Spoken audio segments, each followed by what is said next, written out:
Imagine earning more than $400 million in your lifetime and still ending up broke. That sounds impossible, but it happened. This is the true story of Mike Tyson. At his peak, Tyson was spending over $400,000 every single month on Bengal tigers, 111 luxury cars, and even a $2 million golden bathtub. He didn't just run out of money. He ended up $23 million in debt. Now let's cross the country to small-town America.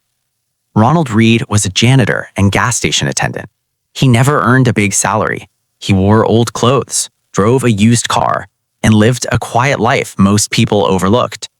But when he passed away, he had $8 million in his investment account. No lottery, no inheritance, no secret business empire. Two men with completely different lives, yet one powerful truth connects their stories. Success with money isn't about how smart you are, it's about how you behave. And that's what the psychology of money teaches. Lessons about luck, risk, discipline, patience, and freedom that most people never learn. So in this video, I'm going to break down 5 timeless lessons from Morgan Housel's book. Lessons that explain why some people with average incomes quietly build wealth, while others with massive incomes lose everything. Let's dive in. Lesson 1. Luck and risk, two sides of the same coin. Bill Gates didn't just work hard, he got lucky. He attended Lakeside School, one of the only high schools in the world at that time that had a computer. That opportunity literally changed his life. But his best friend, Kent Evans, just as smart, just as talented, died in a tragic accident before he even graduated.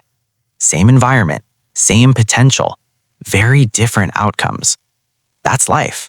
Not every success happens because someone worked harder. Not every failure happens because someone was lazy. So when life is going well, stay humble. Luck plays a role. And when you're struggling, don't destroy yourself with shame. Sometimes you were simply on the wrong side of risk. The goal isn't to judge outcomes. It's to make decisions that give you a better chance of surviving the game. Lesson 2. Never enough. The trap that destroys wealth. One of the hardest financial skills in the world is learning when to stop moving the goalpost.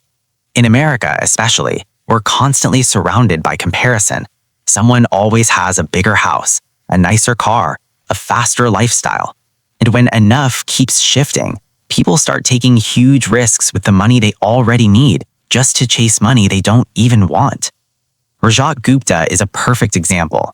He was on the board of Goldman Sachs in 2008, already worth over $100 million, successful, respected. But he leaked insider information to make even more money. He didn't need it. He didn't benefit from it. He lost everything for it. Jail time, reputation destroyed, all because he didn't know where enough was.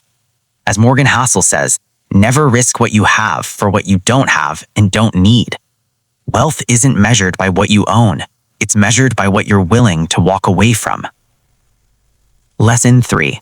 The power of compounding. The real reason Buffett is rich. Most people think Buffett is rich because he's the best investor in the world. But his real superpower? Time. He started investing at age 10. By 30, he already had $1 million. Here's the part most people miss.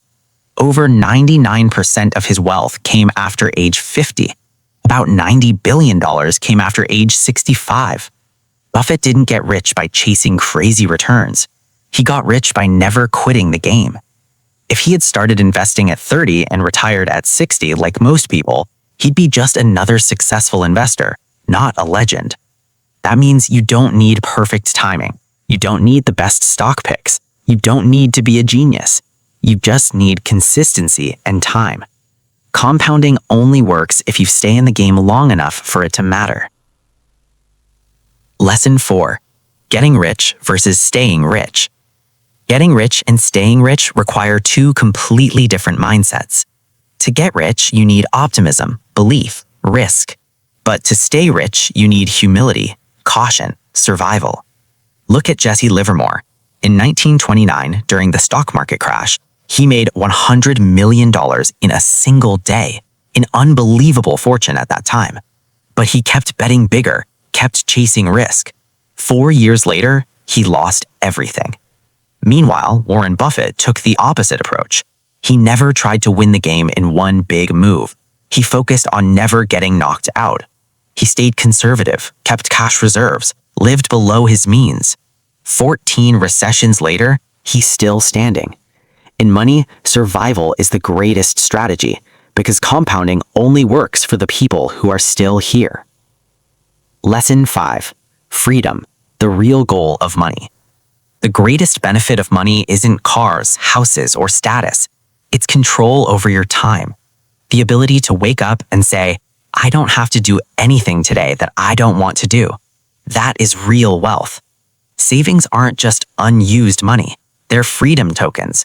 They give you the choice to leave a toxic job, the time to wait for a better opportunity, the ability to be with family when it matters.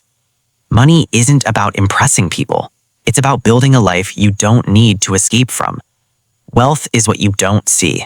The vacations you didn't finance, the car you didn't upgrade, the lifestyle you didn't inflate. Your behavior is your greatest financial asset. Adjust your expectations, respect risk, stay in the game long enough to let compounding work. Because at the end of the day, the ultimate goal isn't just to be rich. The real goal is to be free.